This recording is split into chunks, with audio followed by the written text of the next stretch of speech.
Hello, what's up and again mga boss? Welcome back to my YouTube channel, Asil ni Kid Hill TV. For today's video mga boss, nandito tayo sa aking munting manukan. Papakita ko lang sa inyo mga boss, yung kulungan ng aming munting mga manok. Dito sa aming munting manukan. Ito pala mga boss. Yun, sorry, medyo madumi. Ito yung kanilang mga itlogan mga boss. Yun. Diyan sila natutulog paggabi. Yan. Tapos dito kami nagpapakain mga boss. Ito yung improvised na pakainan nila mga boss. Kahoy lang. Tapos may paitlogan din dyan. Tapos lagayan ng mapagkain. Tubig. Yun.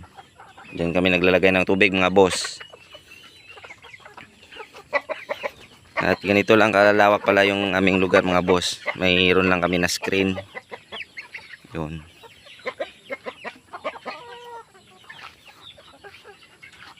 Yun. Ganyan lang kalawak yung aming nilalagyan dito mga boss. Sa aming munting manukan.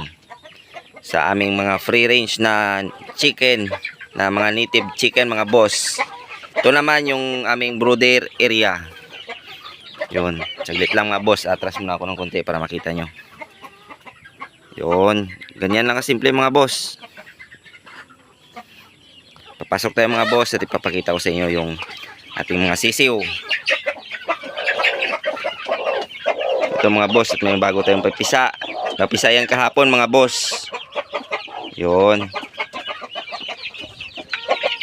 So nakikita nyo mga boss, di na kailangan ilaw dito kasi ano naman siya, medyo hindi pasukin ng hangin dahil may mga sako din dyan sa labas. Yun, ito na native natin na chicken. At ito naman yung mga makukulit. Yun, oh. Gutom na sila mga boss, hindi pa tayo nakapagpakain. Yun, dami na naman pang ulam at pang benta mga boss. Hindi lang tayo puro parawakan o Kid Hill. Siyempre kailangan din nating mabuhay at buhayin din natin yung ating pamilya mga boss. Kaya kailangan nating dumiskarte. So dahil hindi pwede na mag-focus lang tayo sa gastos doon sa ating mga Kid Hill. So kailangan din natin ng sources na mapagkukunan natin ng ating pangtustos sa ating mga alaga. So kailangan natin mag-alaga ng native na manok. So lagi nating tatandaan mga boss na ang sabong ay sports lamang at huwag tayong mapakalulong sa sugal. Lagi nating unahin ang ating mga pamilya. So hanggang dito lang muna mga boss. Maraming salamat sa panonood and God bless sa ating lahat.